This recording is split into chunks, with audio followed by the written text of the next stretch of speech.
Est-ce que vous connaissez une personne qui est en permanence frustrée, pour qui la vie est un combat, qui veut absolument avoir raison tout le temps, quelqu'un qui a plein de problèmes et qui voit toujours le côté négatif des choses? Peut-être que vous vous reconnaissez dedans, ou bien vous connaissez sûrement d'autres personnes qui sont dans ce style-là, parce que c'est la plupart des gens qui sont comme ça. Les gens voient le côté négatif des choses. D'ailleurs, le reflet de cela, ce sont les journaux télévisés, les médias, qui envoient la plupart du temps des signaux négatifs sur ce qui se passe dans le monde. Alors vous allez me dire que vous êtes réaliste, que ces gens-là sont réalistes. C'est souvent ce que ces gens disent, mais ce n'est pas la réalité. La réalité, c'est que la plupart des choses qui se passent dans la vie sont des choses positives. Il y a des gens qui vous aiment, vous aimez des gens.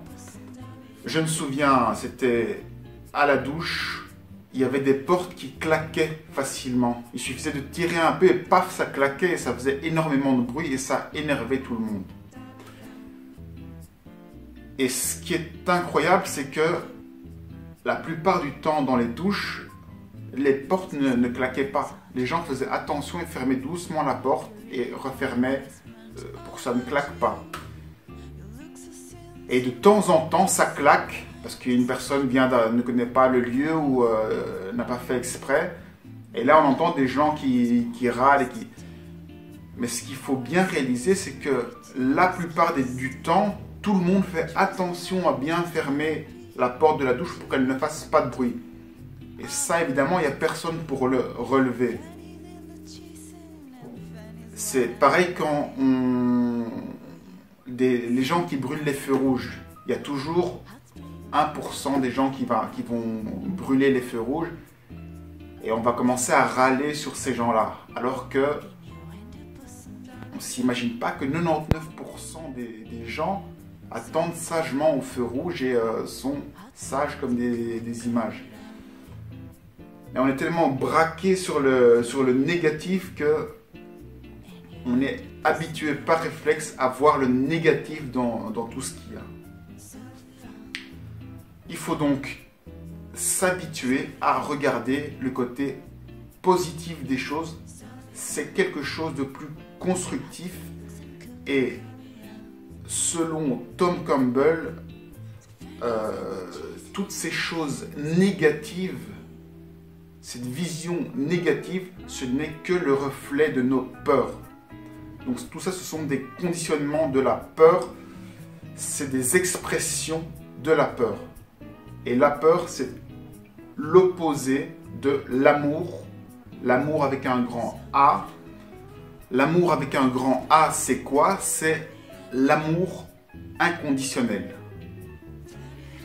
On entend souvent parler d'amour inconditionnel sans se rendre compte qu'il n'y a pas autre chose que de l'amour inconditionnel. Si de l'amour n'est pas inconditionnel, c'est qu'il est conditionnel. Ça veut dire que c'est plus de l'amour, mais que c'est un deal. La plupart des couples fonctionnent comme ça. On va avec une personne parce qu'elle nous apporte quelque chose. Donc il y a un retour exigé, il y a un deal. Moi je t'aime parce que tu m'apportes ceci et toi tu m'aimes parce que je t'apporte cela. L'amour inconditionnel, c'est juste aimer l'autre. Il n'y a pas besoin de retour. On peut être seul pour aimer réellement. On peut être seul. Sinon, ça correspond à l'amour conditionnel. Ça correspond à un accord, un contrat qu'on fait avec une autre personne. Et cet amour-là, c'est comme en anglais le like, c'est un amour gustatif. On aime les choses parce que ça nous apporte quelque chose de bon pour nous. Donc c'est de la consommation. L'amour inconditionnel, c'est de l'amour pur. On aime la personne pour ce qu'elle est et on n'attend rien du tout en retour. C'est comme ça, on aime la personne, on aime la chose. Il y a donc d'un côté l'amour pur. Logiquement, quand on est dans ces sensations-là, on est censé être en joie, on est censé être heureux, ressentir le bonheur la plupart du temps. Si vous n'êtes pas dans cet état-là, c'est que vous êtes attaché à certaines peurs qui vous empêchent d'être heureux. Donc, le plus important, c'est se débarrasser de ces peurs. Parce que l'amour, en fait, c'est quand il n'y a plus de peur. Lorsqu'il n'y a plus de peur, il ne reste plus que l'amour. Donc, si vous n'êtes pas joyeux, c'est simplement que vous avez des peurs. Et il suffit de retirer ces peurs. Il y a deux façons pratiques de retirer ces peurs.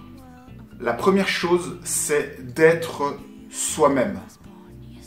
Être soi-même, c'est agir en toutes circonstances comme on le ressent profondément.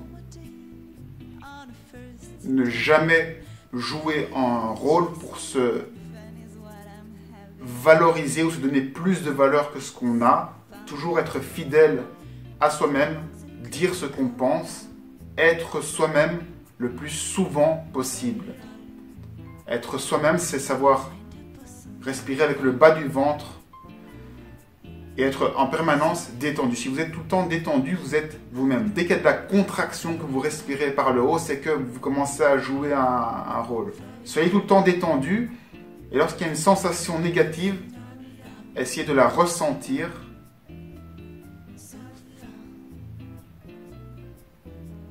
Et ressentez ce que c'est, ce que ça touche chez vous. Et là, vous apprendrez à être vous-même, à ressentir qui vous êtes.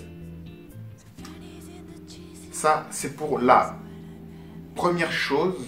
La seconde chose pour se débarrasser de ces peurs, c'est de se focaliser toujours sur le positif. Essayez toujours de voir le positif de ce qu'il y a dans les choses. Pourquoi est-ce que les choses vous arrivent? Si vous l'écrivez en un mot, c'est que vous êtes victime de ce qui se passe. Pourquoi est-ce que ça m'arrive?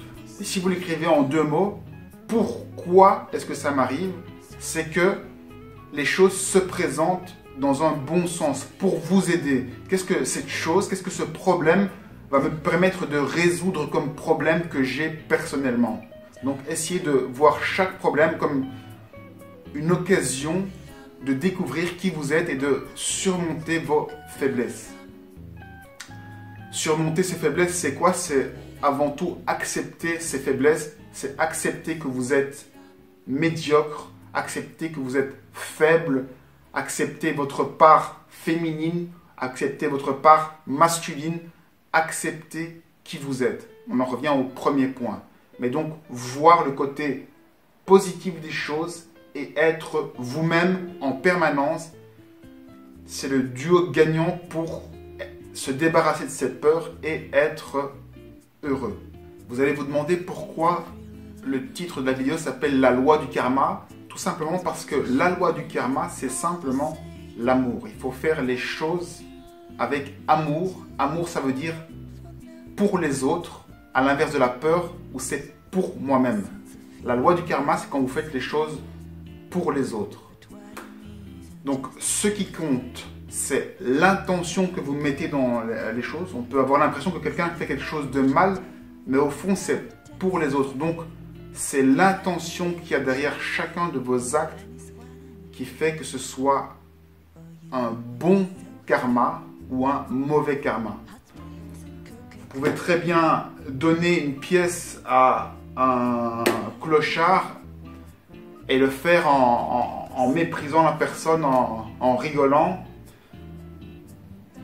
Ou bien ne rien donner à un clochard et lui faire un sourire avec l'intention vraiment de l'aider. Et de l'extérieur, on peut se dire qu'il y a la personne qui n'a pas donné de pièce, il y a la personne qui a donné une pièce, mais l'intention derrière, c'est ça qui va définir la valeur de votre acte. Et vous verrez qu'en respectant la loi du karma, vous allez observer des événements incroyables qui vont changer le cours de votre vie. Simplement en respectant ces règles pour éviter la peur.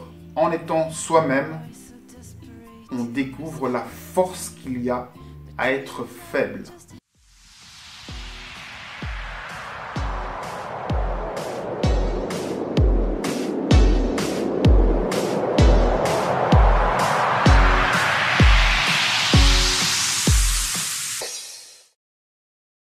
L'amour avec un grand A